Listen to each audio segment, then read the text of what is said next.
everyone, this video is it's a video response for Pat Treasures and Crafts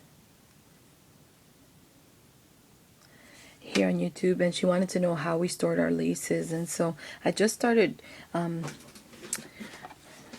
accumulating, I guess, I don't know, not hoarding it, I use it, but lace. And so I wanted to show her how I store mine.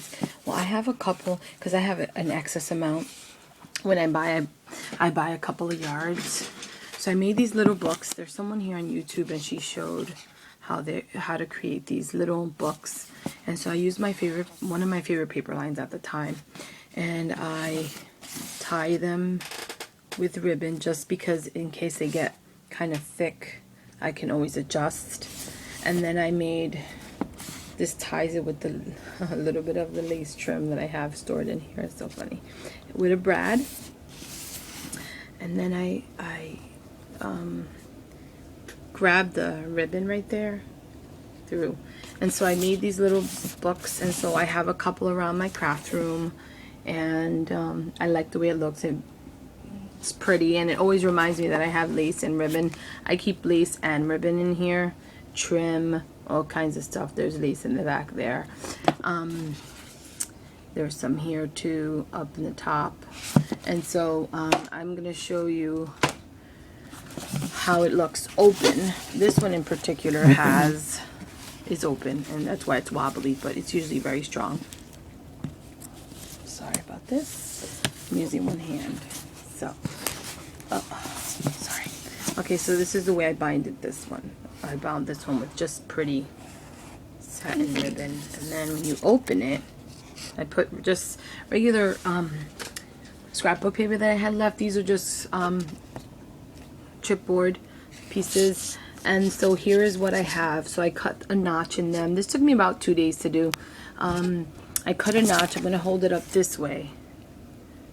And therefore, if I wanted to see it close to a card that I was creating, all I had to do was look at the lace and put the card there and say, you know what, that might go. And it's easy to look at your cards and see what kind of trim or lace you want. And so all of these I just used that up from my altered box that I was using. So it's empty. I have to fill it up.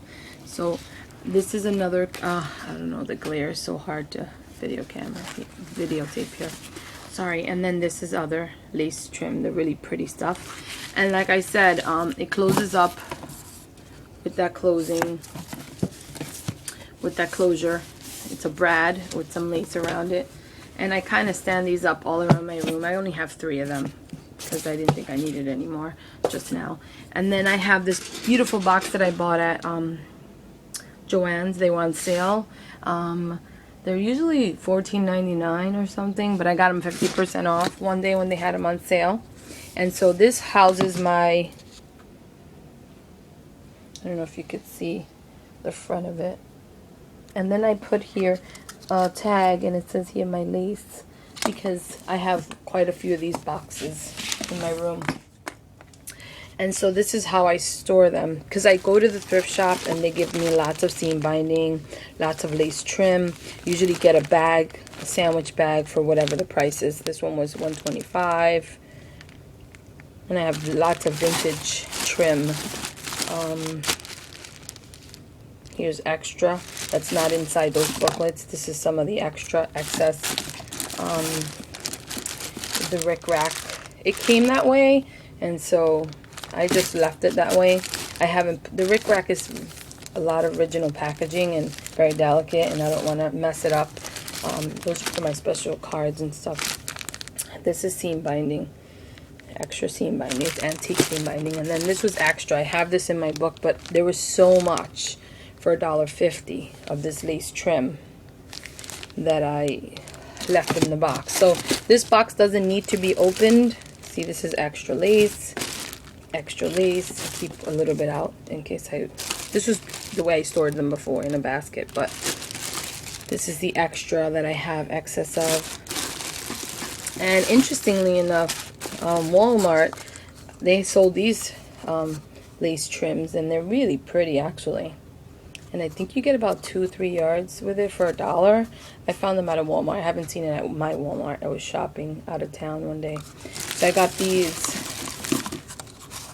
and I haven't yet put these in my book. Let me see. There you go. I haven't yet put these in my book, but they're really pretty, and so I just thought it added an element of fun. Here's the red.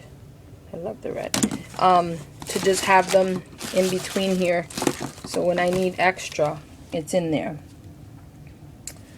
So I need to put some in my binder, but that's what's left, and this is my box of extra lace trim, and that's how I store my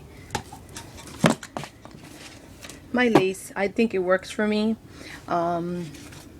These are really easily done with chipboard, like I said, and you kind of, depending on the width, you cut it and you make holes with it. And anyways, yeah, so I hope you like my storage idea. I don't know, I just think that when they were in the box I would forget about them, and this way I'm able to remember that there's lace in those books. I love the paper on it. It also has some lace on the paper. And I've been meaning to alter the covers, but since I take them when I go to crops, I just grab these 3 books, put them in a bag, and I have a lot of trim with me. And